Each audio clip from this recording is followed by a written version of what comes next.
I did some dollar bin diving, and I also leaned into getting some issues from an underappreciated Silver Age series. Let's see what I picked up on a trip to Streetside Anthony's up next on this video from Bronzeville Comics.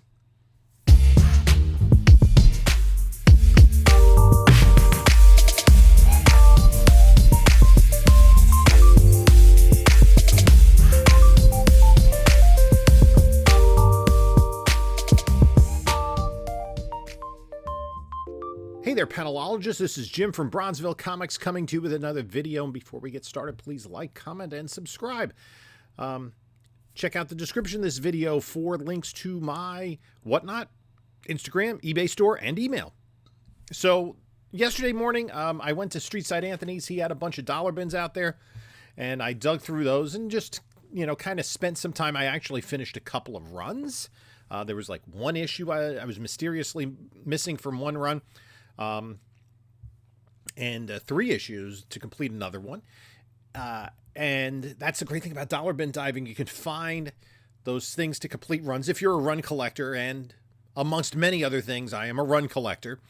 And also, then he had some books that were left over from the Silver Age collection he had gotten in a couple of months ago.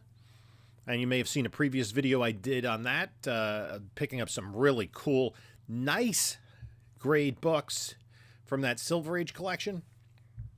And I picked up 11 issues from a particular run that's neither Marvel nor DC, nor Charlton even. But it's Silver Age, classic artist. You'll see what they are. So I'm just going to dig through the books that I brought home.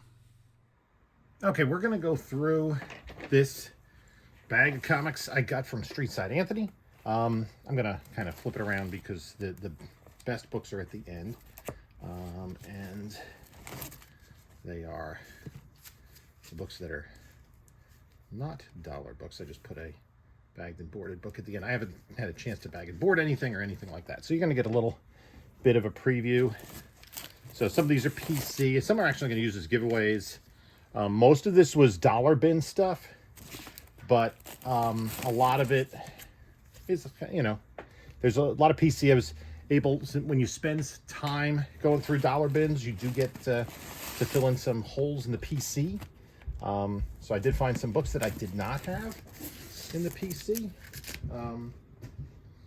And some of these are going to be available for sale. So let's go through the books. We got some Gotham Adventures, always a popular title. Nice Batgirl cover, and I got actually 3 copies of that book. Then what do we got here?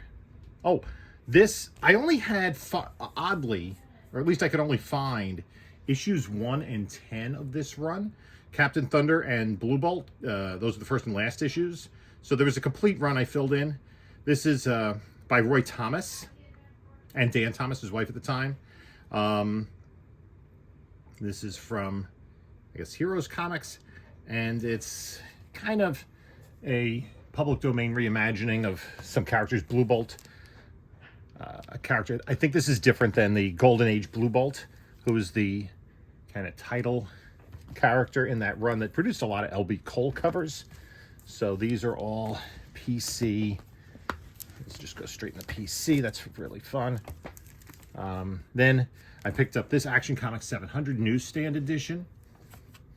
Some of these need to be bagged and boarded. This Legion of Superheroes. They had a good run of Legion. Number 279 with a George Perez cover. I'm trying to remember the significance of some of these.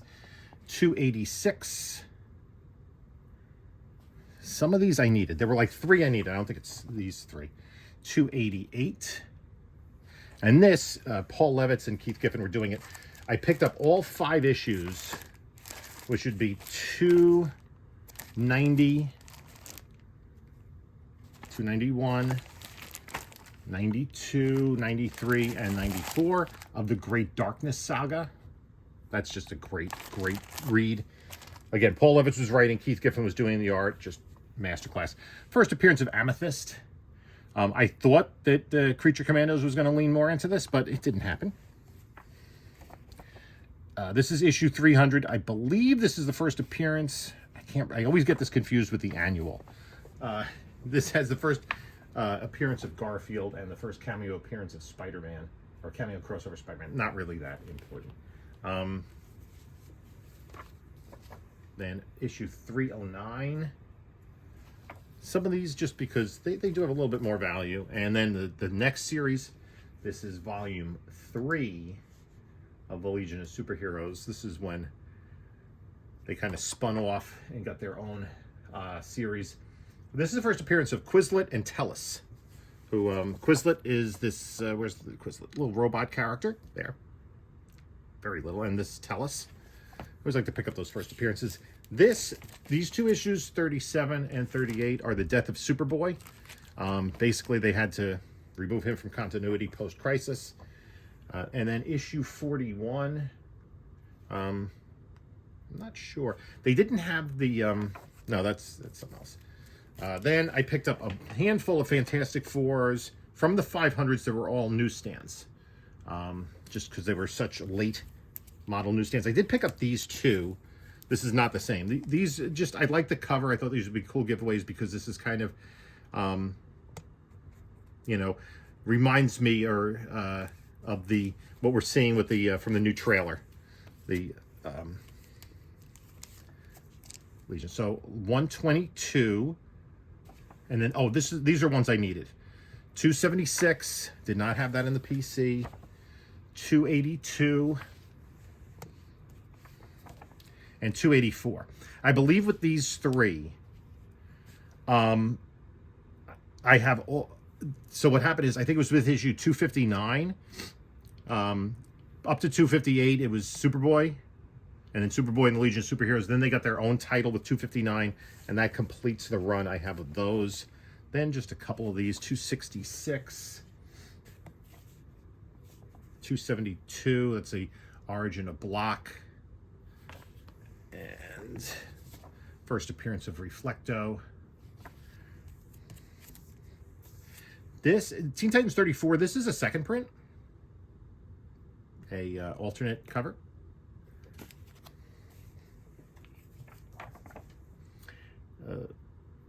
Legion of Superheroes number 17.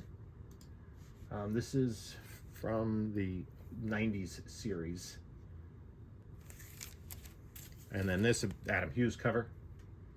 Legionnaires number 7. They didn't have number 16. That's the Dream Girl cover. That's the biggest key in that run. Wolverine number 60 is the first full appearance of Kestrel. Then this Wolverine Global Jeopardy. This was a book you had to send away for in association with the World Wildlife Fund. Another Fantastic Four newsstand. Yeah, a few more of these.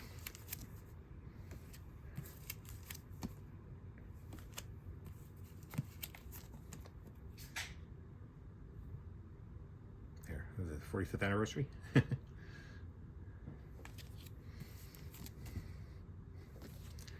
these are all Newsies. And they're pretty nice shape. They're 9/8, but Civil War era stuff. Then I just like this cover. I'll probably use this as a giveaway. It's a Michael Turner cover. Red Tornado. Justice League of America 7. This is, I think this is, let me see. This is a Roy Harper key.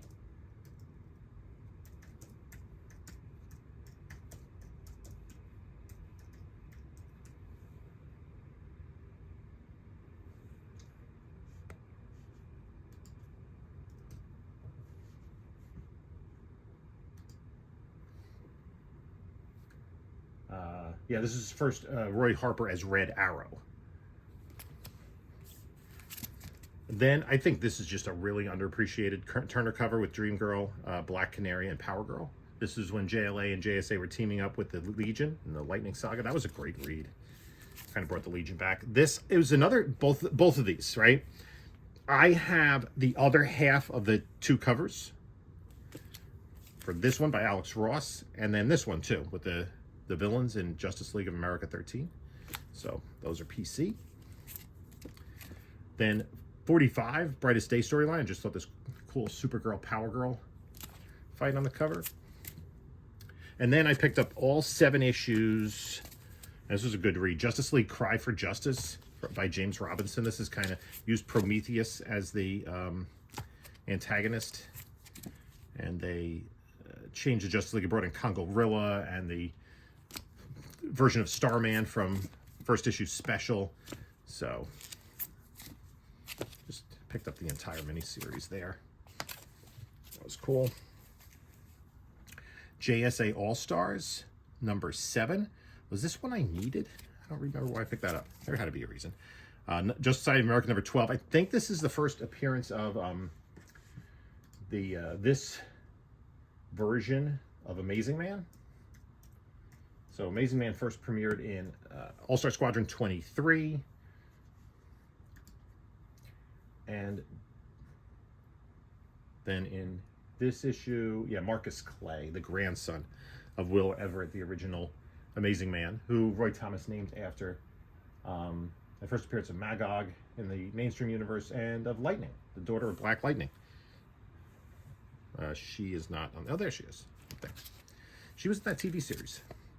Then issue 24. This is where Mary Marvel becomes a member of the Black Marvel family. Or the... Yeah. Minor key there.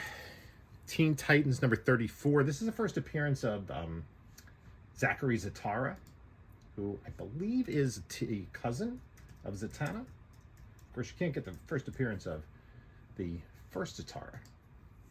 That's Action Comics 1.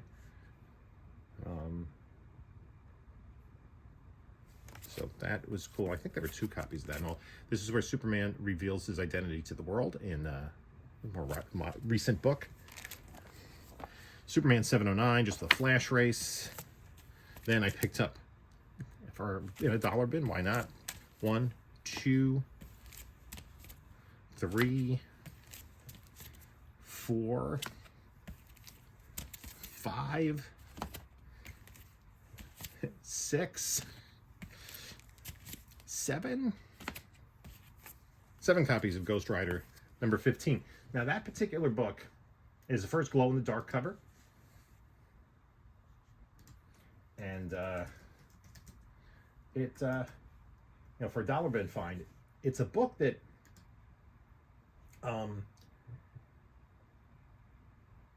you know, it once upon a time, 9/8 did go for over $100.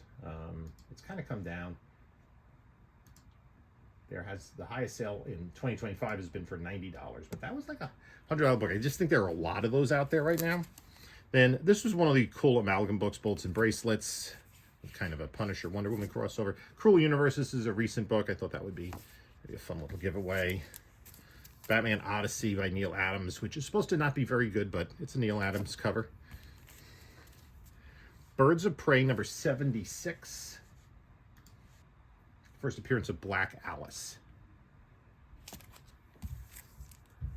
Then 127, this is the final issue.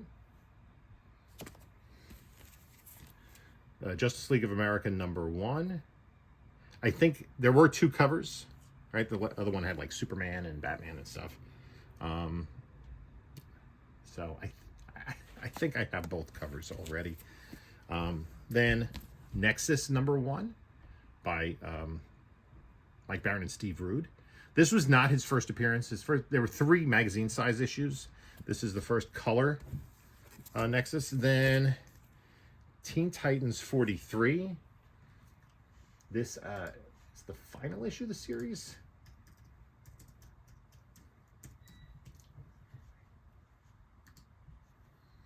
Right, the big key, the keys that I always look for in this run. The first, no, it's not. This is the first appearance of Enigma, the daughter of Riddler. That's what it is, not the final issue. And then Impulse, I needed a couple of these. I don't have the full run of this. I'm working on that. So there were a couple that I needed. So those were all the dollar bin books. And then Anthony gave me a great deal on the rest of these, and these are all related. That Silver Age collection he had a couple of months ago. I picked up the first Silver Age Scarecrow and the first Question, the first Blue Beetle, and some other books. Oh, this was also in the dollar bin. Adventure Comics, I'm sorry.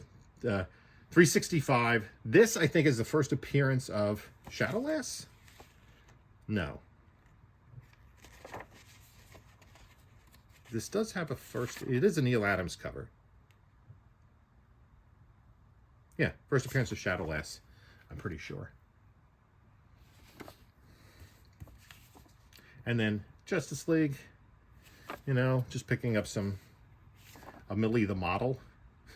Probably put that in Monday's sale. And then Beanie and Cecil. It's kind of a fun little book. This is lower grade, a Superman 228. Now, these are the books that I was talking about. So all these are related. Thunder Agents. This was from Tower Comics. This was a creation of Wally Wood. Most of these are square bound early on. So it's a super team. They've had numerous publishers over the years. The rights have kind of gone back and forth. DC, I think, had the rights for a while, but I'm not sure they still do. They did do an archives of this, but these are pretty nice shape. This does have a reader's crease on it, but the spine is really pretty well intact. That's issue number 5. Then issue number 12. That's very nice. It's like in the 8 range, I think. The press. Not that these are necessarily to get graded. These are all PC books. Number 13.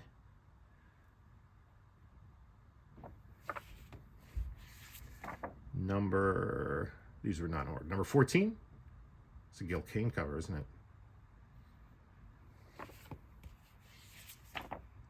Number 17.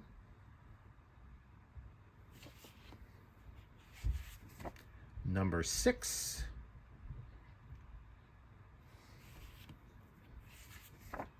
Number 7.